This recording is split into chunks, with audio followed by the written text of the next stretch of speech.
Maravilhoso Deus, obrigado, Senhor, porque nós estamos aqui reunidos mais uma vez, Senhor. A Tua palavra, ela tem poder de nos transformar, Senhor. Nos tirar dos caminhos de perdição, nos levar para um caminho de salvação. E nesta noite de domingo, nós vamos aqui estudar a Tua palavra, Senhor. A Tua palavra vai ser aberta e nós vamos meditar um pouquinho sobre o Teu Santo Espírito e sobre o movimento de reavivamento que o Senhor deixou prometido na Tua palavra para cada crente dos últimos dias, Senhor. Mas é para cada crente, Senhor, que entregar a vida de fato ao Senhor. E nós vamos aqui nesta noite também, Senhor, pedir que o Senhor abrevie o tempo deste derramamento, Senhor, do Teu Santo Espírito. Que ele venha a ser derramado dia após dia nas nossas vidas, mas de uma maneira mais abundante, Senhor, para que a pregação do Evangelho se cumpra, como está lá em Mateus capítulo 24, versículo 14. Neste momento eu peço perdão pelos meus pecados, os pecados de cada um que está aqui, Senhor. O Senhor conhece o nosso interior e o Senhor é quem tem poder para perdoar. Agradeço por tudo em nome de Jesus. Amém. Vocês estão vendo aí na tela, né? Caleb já colocou na tela para mim. Hoje, mais cedo, eu até coloquei lá no grupo da igreja que nós íamos estudar sobre tem o nome Pentecostes e o reavivamento verdadeiro. Eu estava com esse tema em mente e, curiosamente, nós estudamos recentemente algo parecido aqui na igreja, no programa da rádio e lá na Congregação das Lajes também. Algumas coisas desse sermão foi tirado do livro Eventos Finais, da escritora norte-americana Ellen Golden White. Esse livro, para quem não sabe, ele é uma compilação de passagens de outros livros de Ellen White. Isso significa que ela não sentou e escreveu o livro Eventos Finais. A igreja reuniu diversas passagens que ela fala sobre o fim dos tempos em um compilado de capítulos, onde intitulou o livro são 20 capítulos, onde a igreja intitulou de Eventos Finais. Mas tudo que está no livro foi dito e escrito pela autora, né? É apenas uma junção de passagens. Eu queria convidar os irmãos para a gente refletir nada tão justo, né? Como não poderia ser diferente se não fosse para nós meditarmos na passagem de Atos capítulo 2. Essa é aquela passagem clássica do derramamento do Espírito Santo que nós encontramos ali no Novo Testamento.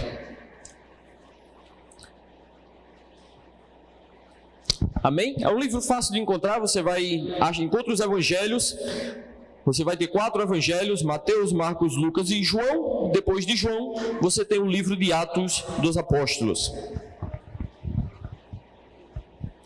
Amém? Atos capítulo 2, versículo do 1 a 4. Talvez alguns irmãos tenham esse texto memorizado, pelo menos uma parte. Versículo 1, na minha tradução diz: chegando o dia de Pentecostes, estavam todos reunidos num só lugar.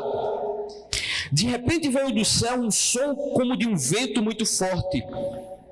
Algumas traduções dizem com um vento impetuoso, e encheu toda a casa na qual estavam assentados. E viram que pareciam línguas de fogo, que se separaram e repousaram sobre cada um deles. Versículo 4. Todos ficaram cheios do Espírito Santo e começaram a falar noutras línguas conforme o Espírito os capacitava. Eu gostaria de contextualizar um pouco a passagem, antes de explicar mais a passagem, que o que ocorre aqui em Atos capítulo 2 São os eventos que se sucedem após a partida definitiva, quando eu digo definitiva, né, após aquele período de 40 dias de Cristo, quando agora ele parte de fato para os céus. E antes de Cristo subir aos céus, ele deixa algumas instruções no capítulo 1 do livro de Atos. Ali no capítulo 1 do livro de Atos, Atos 1, se eu não me engano, versículo 8 até o 11, ali vai ter algumas instruções de Cristo. Ellen White vai dizer que Cristo sai de Jerusalém, antes desse momento, cercado de mais ou menos 500 pessoas. 500 pessoas ouviram Cristo subir aos céus. Ele sai caminhando pelas portas de Jerusalém. Ele passa pelo Getsemane, segundo a escritora, em silêncio, fazendo a mesma referência do silêncio que anteriormente ele recebeu do Pai.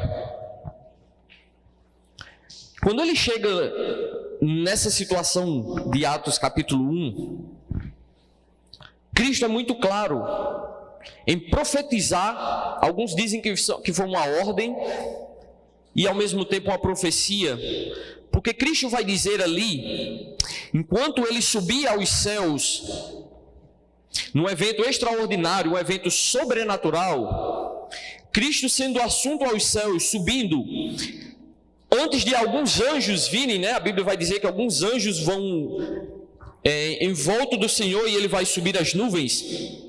Ele diz uma frase muito linda que diz: e recebereis poder ao descer sobre vós o Espírito Santo.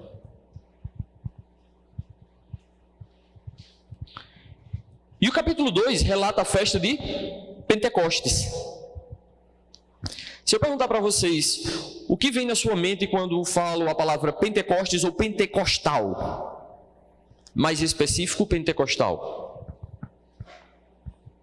É provável que você esteja pensando no movimento pentecostal, moderno,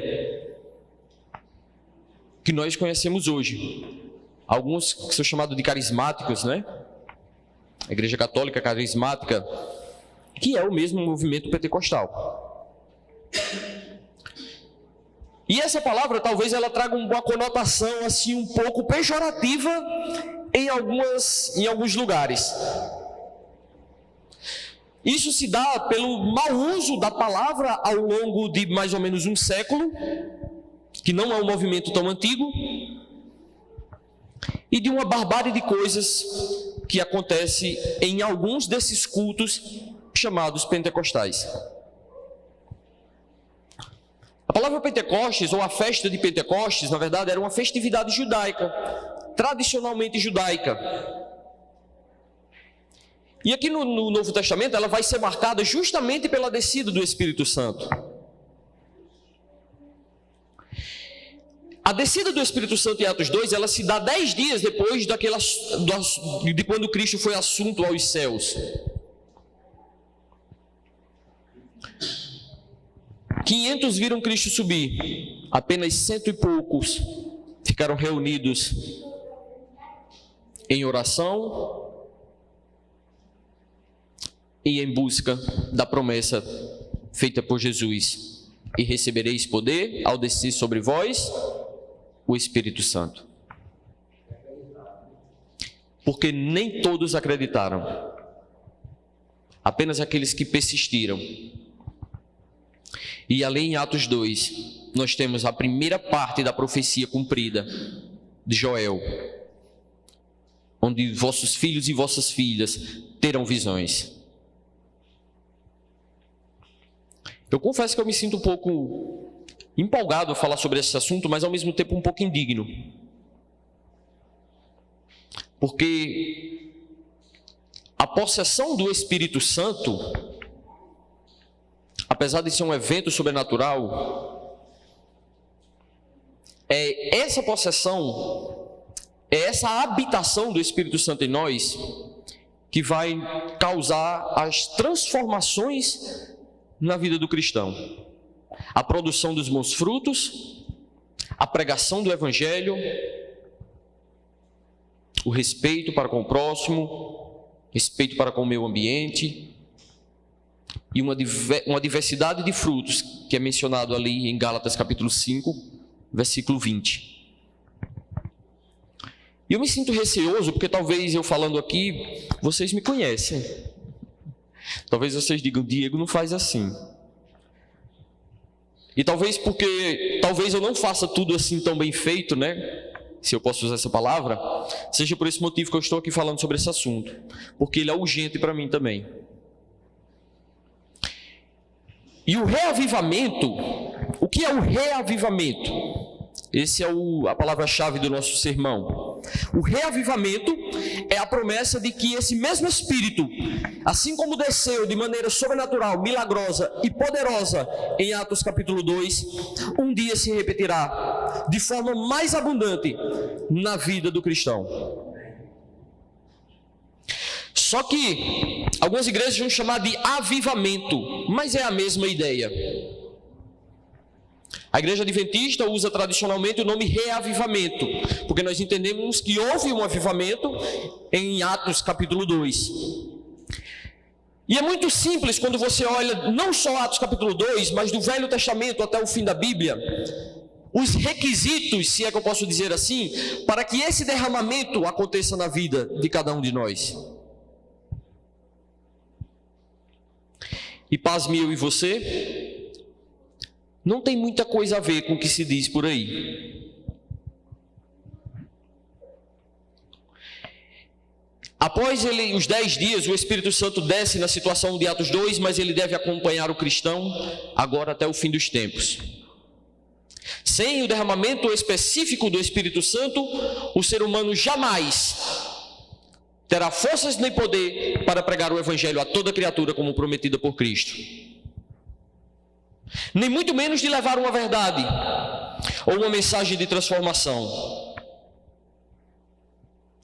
E aí o nome pentecostal, como eu disse, por volta de mais ou menos um século, esse nome tem sido utilizado de forma talvez um pouco equivocada. Lá por volta da metade do século XIX, alguns padres, lá em Chicago, nos Estados Unidos, tentaram trazer um novo Pentecostes, ou um Pentecoste agora como sendo um fenômeno e não mais como uma festividade como era. E já no final do século XIX agora, no início aliás do outro século, você vai ter ali em 1906 até 1909 especificamente, conhecido como um evento, um fenômeno que ocorreu lá na Rua Azusa, ou Azusa Street, nos Estados Unidos.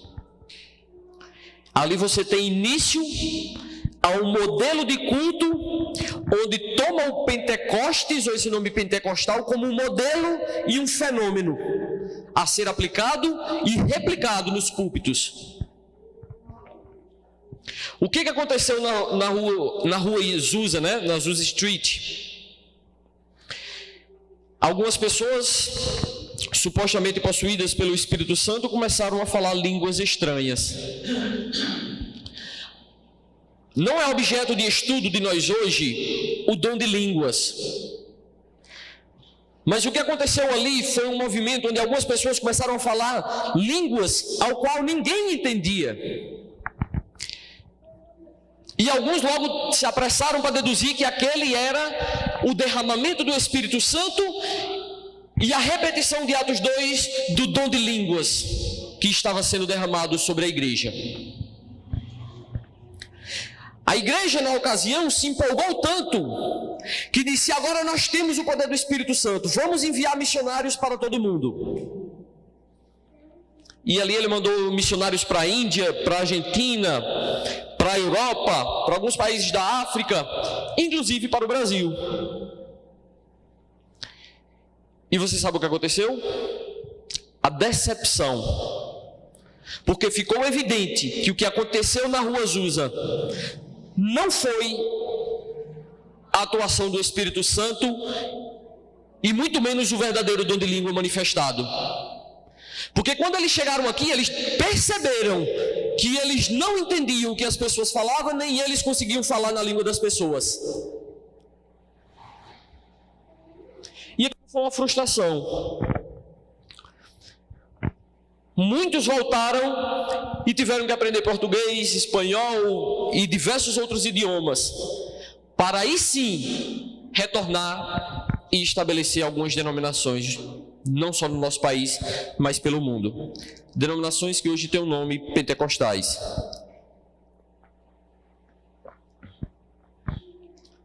Ali ficou evidente de que aquele reavivamento, ou suposto reavivamento, não procedia de Deus. E é a partir disso que surge o protestantismo moderno. E eu fico me pensando comigo, e eu quero que os irmãos pensem. Quando nós fazemos uma análise rápida do que acontece em alguns púlpitos por aí, você não precisa ser nenhum pastor, nenhum estudioso da Bíblia para perceber que aquelas coisas não provêm de Deus. Ellen White escreveu algumas coisas há mais de um século também que me impressionam. Está na tela, eu acho que eu vou ler no meu que está um pouco melhor aqui. Ela diz assim: antes de os juízos finais de Deus caírem sobre a terra, haverá entre o povo do Senhor tal avivamento da primitiva piedade, como não fora testemunho desde os tempos apostólicos. Essa é a promessa do derramamento. O inimigo das almas deseja estorvar esta obra, e antes que chegue o tempo para tal movimento, esforçar-se-á para impedi-la, introduzindo uma contrafação. Nas igrejas que puder colocar sob seu poder sedutor, fará parecer que a bênção especial de Deus foi derramada. Manifestar-se-á o que será considerado como grande interesse religioso. Você encontra isso lá no capítulo Enganos Satânicos dos Últimos Dias do livro Eventos Finais. Esse é um dos grandes enganos satânicos dos últimos dias. Uma reconfiguração ou uma configuração falsa do verdadeiro avivamento de Deus. Satanás sabe que essa promessa é uma promessa verdadeira, a promessa onde o cristão vai receber abundantemente o seu espírito. E ele, agora numa tentativa de usurpar a ideia divina, ele faz uma bagunça no mundo religioso. Ellen White diz: há um excitamento emotivo, preste atenção nessas palavras, mistura do verdadeiro com o falso, muito apropriado para transvisar. Contudo, ninguém necessita ser enganado. À luz da palavra de Deus, não é difícil determinar a natureza destes movimentos. Onde quer que os homens negligenciem o testemunho das Escrituras Sagradas, desviando-se para verdades claras que servem para provar a alma, que exigem a renúncia de si mesmo e a do mundo, podemos estar certos de que ali não é outorgada a bênção de Deus. Será que o que Ellen White disse se assemelha com o que nós vemos em alguns púlpitos por aí? Uma excitação emotiva? As pessoas vão aos púlpitos, ou melhor dizendo, as pessoas vão à igreja hoje, não mais buscando a palavra de Deus, mas buscando alguma coisa que ali cause uma emoção em si mesmo, um despertamento das emoções. E todos nós sabemos que quando nós estamos com os sentimentos aflorados, nós corremos o risco de perder o racional. E eu me lembro do conselho de Paulo: tenham um culto racional. Dentro dessa bagunça, eu poderia dizer, até mesmo desse mosaico de religiões, em especial do mundo evangélico, nós temos 4 polos que são muito distintos. Em algumas igrejas, esse é o primeiro polo, você vai ver um uso excessivo e errado do dom de línguas. Existem algumas igrejas onde o dom de línguas é uma doutrina da igreja. Se eu não me engano, doutrina da subsequência. O que a doutrina ensina? Ensina que se você não for um cristão que fala línguas, você é um cristão de segunda categoria. E nesses cultos, você vai ver ali uma excitação e um uso errado de um falso dom de línguas. Porque quando nós vamos aqui na continuação da leitura de Atos 2, fica muito claro de que o dom de línguas não é um dom de línguas onde pessoas não entendem o que está sendo dito no púlpito, e sim um dom de idiomas onde as pessoas vão falar diversos idiomas. Não seria isso que aquelas pessoas dizem de diversas nações que estão ali? Por que nós entendemos que esses galileus estão falando?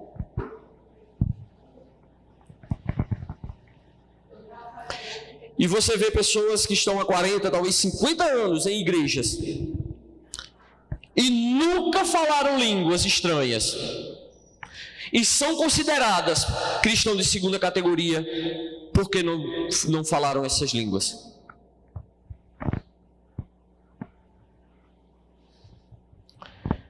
O segundo polo é um grupo de igrejas que tem uma preocupação com o exorcismo. Todo domingo à noite tem expulsão de demônio no púlpito. Eu gosto da história de pastor Arilton, que ele diz assim, ele disse que uma vez uma pessoa disse a ele: a sua igreja não tem poder, que não expulsa demônios. E ele disse: não tem poder a sua, que toda semana expulsa o demônio e ele volta.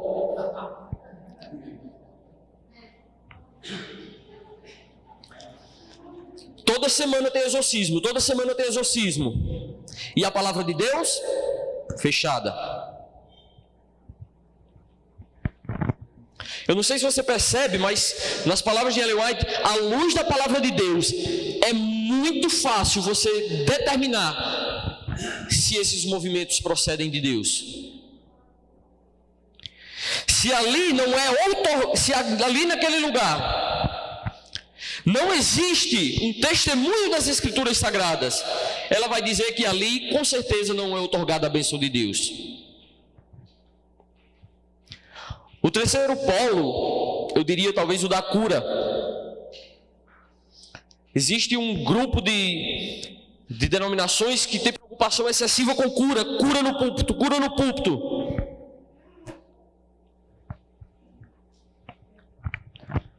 Agora eu vou dizer de maneira sincera para vocês.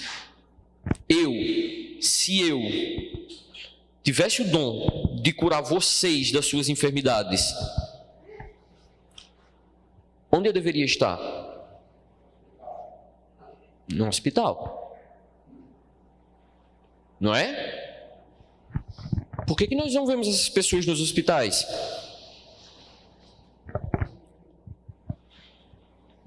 Eu não estou dizendo que Deus não pode curar, e nem que Deus não pode usar um ser humano para isso. O que eu estou dizendo é que, no mínimo, desconfie desses movimentos, onde a palavra de Deus é fechada, e ali ficam sendo lançadas frases do tipo: eu estou achando que alguém aqui está doente, Deus está me dizendo que alguém está doente, com uma espécie de adivinhação. 4, eu separei a prosperidade. Culto da prosperidade. Tem uma passagem que fala que Deus é comigo os adivinhadores. Exatamente.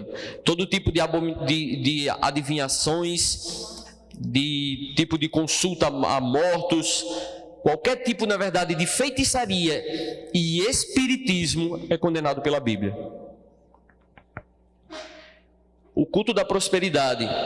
Existe uma comarca no Rio de Janeiro, só em uma comarca, que existe mais de 3.000 denúncias contra uma única igreja. Ali você vai ver histórias de pessoas que vendeu, ou na verdade entregou até as roupas que tinham, em busca de uma recompensa, talvez ou espiritual ou financeira, não sei. O fato é que as pessoas estão sendo enganadas.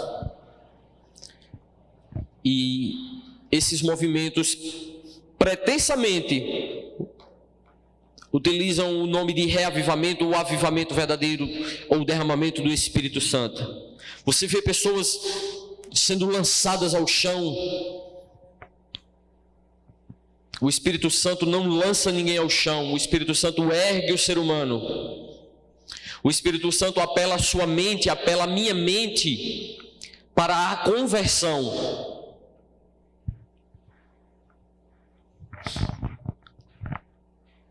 Ellen White ainda diz,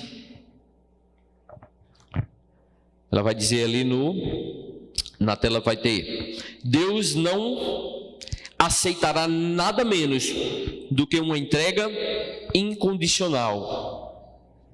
Guarde isso. Cristãos indiferentes e corruptos não poderão entrar no céu. Eles não encontrariam felicidade ali, pois nada sabem dos elevados e santos princípios que governam os membros da família real. O verdadeiro cristão mantém as janelas da alma abertas em direção ao céu. Ele vive uma comunhão com Cristo. Sua vontade está de acordo com a vontade de Cristo. Seu mais elevado desejo é tornar-se cada vez mais semelhante a Cristo. Deve ser por isso que Jesus diz lá em Mateus capítulo 7, versículo 21. Eu gostaria que os irmãos abrissem esse texto. É um texto conhecido. Mateus 7, 21. Você tem uma passagem, talvez das mais duras, pronunciadas por Cristo.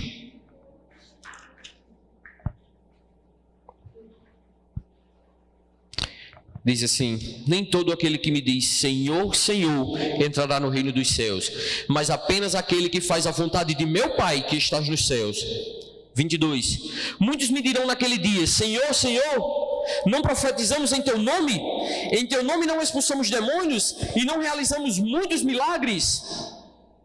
Então eu lhes direi claramente: nunca os conheci. Afastem-se de mim, vocês que praticam a iniquidade. A minha tradução diz o mal. É a mesma coisa. Que palavras fortes. Que palavras fortes essa de Cristo. Não podemos usar o Espírito Santo. Atenção para essa frase. Não podemos usar o Espírito Santo. Ele é que deve servir-se de nós. Você não usa o Espírito Santo. O Espírito Santo usa você. Guarde isso na sua mente.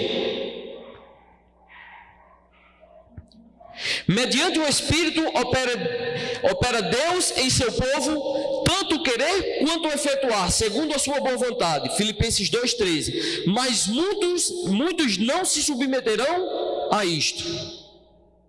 O desejado de todas as nações, página 672. Você vê algumas pessoas pretensamente se colocando em uma espécie de autoridade superior a Deus, e assim, meio que exigindo de Deus o poder do Espírito Santo.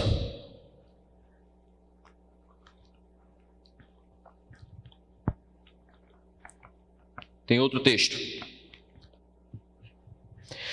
Não há coisa alguma que Satanás tema tanto como que o povo de Deus desempeça o caminho mediante a remoção de todo impedimento, de modo que o Senhor passa a derramar seu Espírito sobre uma enfraquecida igreja. Não sei se você entendeu. Satanás, não existe nada mais que Satanás tenha mais medo do que o povo de Deus desempeça o caminho mediante a remoção de todo o impedimento, de modo que o Senhor possa de fato derramar o seu Espírito Santo. E o meu convite é: o que está impedindo na sua vida e na minha vida de que Deus cumpra a promessa de derramar esse Espírito Santo? Satanás sabe que é esse desimpedimento que vai ocasionar a sua transformação. E por isso Ele nos enche, nos deixa abarrotado de coisas para fazer. Com trabalho, com escola, com redes sociais, com entretenimento, com Netflix, com músicas, com futebol, com qualquer tipo de distração. E eu fico pensando, em meio a essa bagunça toda que foi mencionada até aqui,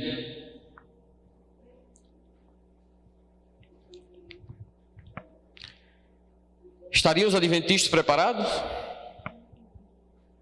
Falar um pouquinho de nós, né? Para não parecer que eu estou atacando outras igrejas. Será os adventistas preparados? Foi-me mostrado que se o povo de Deus não fizer esforços de sua parte, mas esperar apenas que sobre eles venha um refrigério, para deles remover os desfeitos e corrigir os erros, se nisto confiarem para serem purificados da imundície da carne e do espírito e preparados para tomar parte do alto clamor do terceiro anjo, serão achados em falta. Em outro, temos esperança de ver toda a igreja reavivada? Ela pergunta. Tal tempo nunca há de vir. Há na igreja pessoas que não são convertidas e que não se unirão em fervorosa, prevalecente oração. Precisamos entrar na obra individualmente. Precisamos orar mais e falar menos.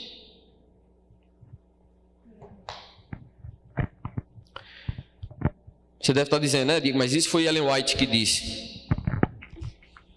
Você vai em Atos capítulo 2, você vai ver ali no versículo 48, se não me engano, a descrição de como vivia a igreja, 42. Como vivia a igreja recém-convertida. Vamos ver? Atos capítulo 2, versículo 42. Essa era a igreja que pós-Pentecostes, essa era a igreja recém-convertida, recém-fundada. Eles se dedicavam no ensino dos apóstolos, e à comunhão, e ao partir do pão, e às orações. Todos estavam cheios de temor e de muitas maravilhas, maravilhas e sinais eram feitos pelos apóstolos. Os que criam mantinham-se unidos e tinham tudo em comum, vendendo suas propriedades e bens, distribuíram cada um conforme a sua necessidade. Todos os dias eles continuavam a reunir-se no pátio e no templo. Partiam o pão de casa em casa e juntos praticavam das refeições com alegrias e sinceridade de coração. Louvado seja Deus! E tendo a simpatia de todo o povo, e o Senhor lhes acrescentava diariamente os que iam sendo salvos. Essa é a descrição da igreja primitiva dos tempos apostólicos. Se você for nas 7 cartas do Apocalipse, a primeira carta é referente a essa mesma igreja. Você vai ver elogios lindos, mas com uma advertência. Você vai ver ali a carta à igreja de Éfeso, uma igreja pura, uma igreja linda, mas tem apenas uma advertência. Contra vocês, porém, versículo 4, Apocalipse 2:4. Contra vocês, porém, tenho isto: vocês abandonaram o seu primeiro amor. Lembrem-se de onde vocês caíram e arrependam-se e pratiquem as boas obras, aquelas que vocês praticavam no princípio. Quais? Aquelas que foram lidas em Atos capítulo 2, agora aqui no púlpito. E aí, você quer ver como é que está a igreja hoje? Certa carta, 7ª carta do Apocalipse, a carta a Laodiceia, Apocalipse capítulo 3, versículo 14. Ao anjo da igreja em Laodiceia escreve: estas são as palavras do Amém, a testemunha fiel e verdadeira, o soberano da criação de Deus. Conheço as suas obras e sei que vocês são frios, não é frio e nem é quente. Seria melhor que vocês fossem frio ou quente, mas assim, porque você é morno e nem é frio e nem é quente, diz Deus, eu estou a ponto de vomitar-te. Você diz: eu sou rico, adquiri riqueza e não preciso de nada. Não conhece, porém, que é um miserável, digno de compaixão, pobre, cego e que está nu. Versículo 18. Eu dou este conselho: compre de mim ouro refinado no fogo e você se tornará rico. Compre roupas brancas e vista-se para cobrir a sua vergonha e nudez. Compre também colírio para ungir os seus olhos, para que vocês possam enxergar. 19. Repreendo e disciplino todos aqueles que eu amo. E por último, o convite mais lindo: eis que eu estou à porta e bato, e se alguém ouvir a minha voz e abrir a porta, eu entrarei e cearei com ele e ele comigo. Amém. Severas repreensões à igreja dos últimos dias.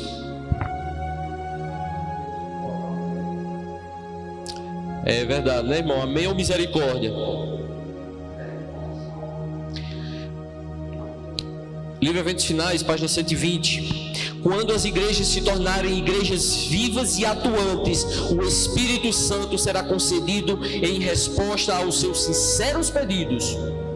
Então as janelas do céu se abrirão para os aguaceiros da chuva serúdia. O grande derramamento do Espírito de Deus, o qual ilumina a terra com toda a sua glória, não ocorrerá sem que tenhamos um povo esclarecido, que conheça por experiência o que representa ser cooperador de Deus. Não sei se você entendeu. Um dos requisitos verdadeiros para receber o Espírito Santo não é falar línguas, não é expulsar demônios, não é fazer curas milagrosas. Entregar-se em oração, entregar-se na obra.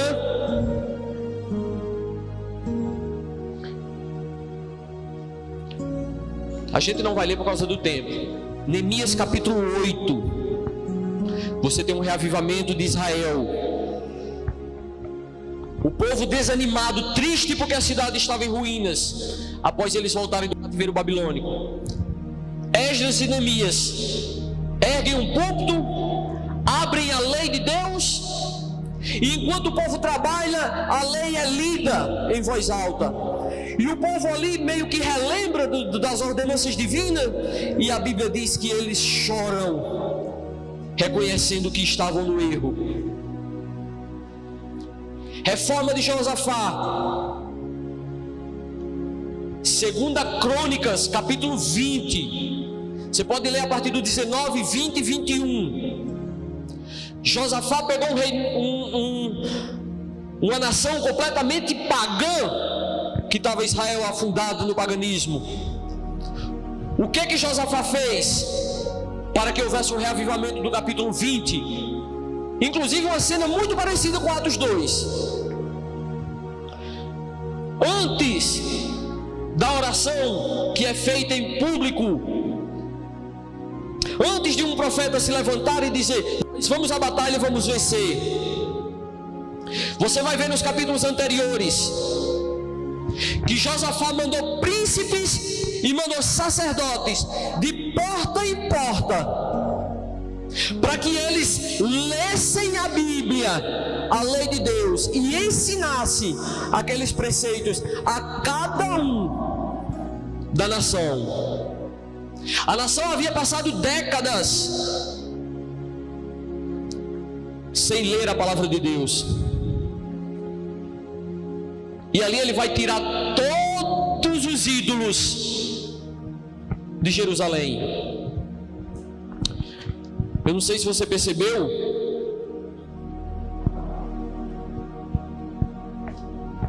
mas talvez o principal requisito para o verdadeiro derramamento do Espírito Santo,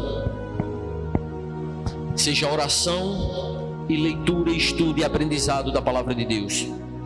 Não isso que eu estou fazendo aqui.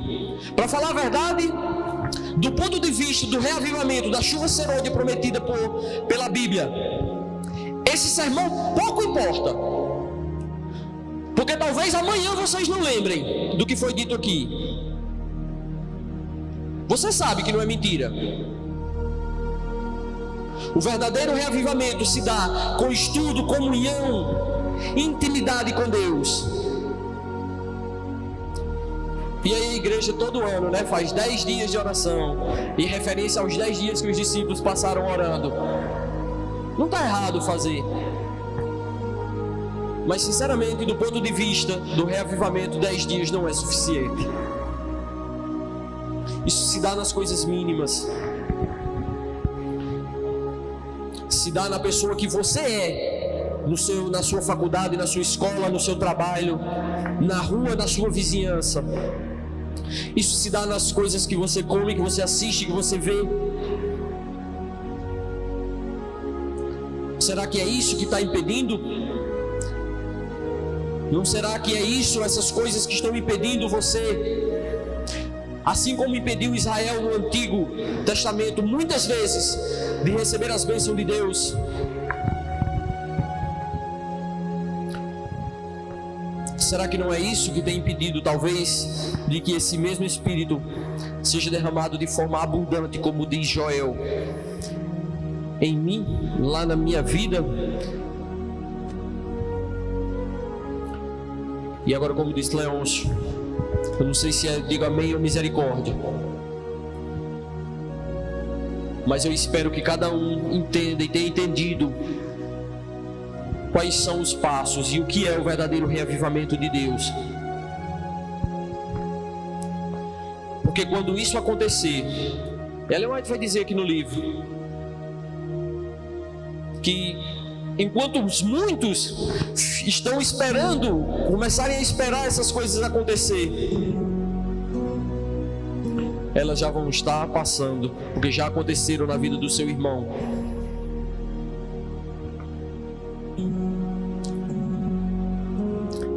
E nesse momento nós vamos ter apenas 2 grupos.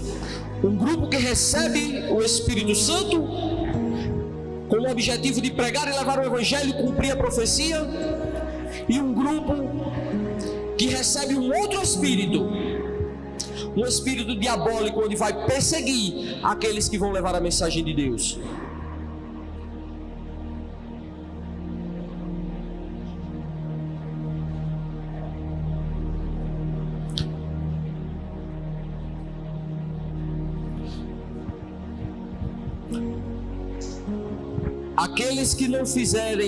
Aqueles que não fazem firmes esforços, mas esperam simplesmente que o Espírito Santo os oferece a ação, permanecerão em trevas. Não devemos ficar ociosos sem fazer nada na obra de Deus. Esse é o conselho. É com essa passagem que eu finalizo. E eu gostaria de orar por cada um que está aqui nesta noite, e orar por aqueles que vão assistir futuramente essa pregação, para que você não seja enganado por falsos movimentos, para que Satanás não venha iludir a sua vida. Eu gostaria de convidar a igreja a se pôr de pé e fazer uma oração.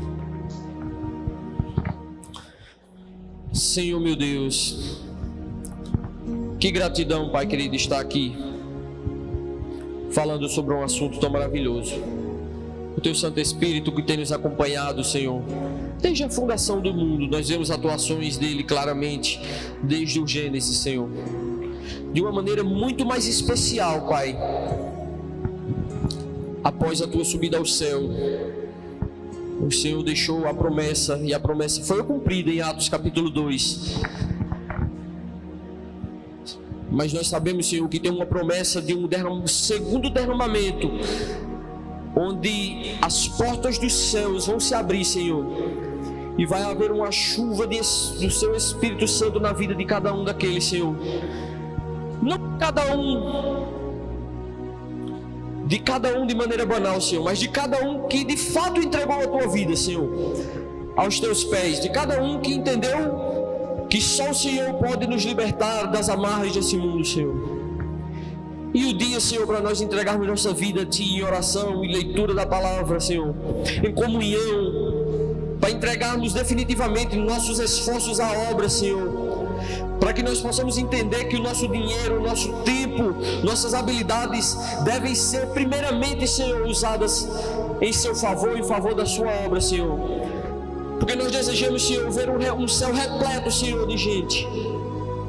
Que as moradas dos céus estejam, Senhor, lotadas, abarrotadas, Senhor, de seres humanos que viverão aqui. Mas para isso, Senhor, nós precisamos entregar nossas vidas a Ti, para que o Senhor derrame esse Espírito, Senhor, para que nós possamos sim, Senhor, fazer curas, para sim, Senhor, que nós possamos realizar milagres, Senhor, não com o intuito, Senhor, salvífico, mas com o intuito de alavancar a pregação do Evangelho, Senhor. Eu vejo, Senhor, tanta gente sendo enganada, Senhor, com coisas tão banais, tão simples e bobas, Senhor. Imagine com movimentos, com espetáculos como esse, Senhor. Peço que o Senhor não nos deixe ser enganado. Peço que o Senhor nos ensine, esse mesmo Espírito, Senhor, é Ele quem nos ensina, Senhor, quem nos repreende quando nós estamos errados, Senhor. E esse é o meu pedido nesta noite. Perdoa nossos pecados, Pai, nos leva para casa tranquilos, que nós possamos deleitar na Tua presença durante esta semana. Agradeço por este momento em nome do Senhor Jesus, aquele que tanto nos ama. Amém.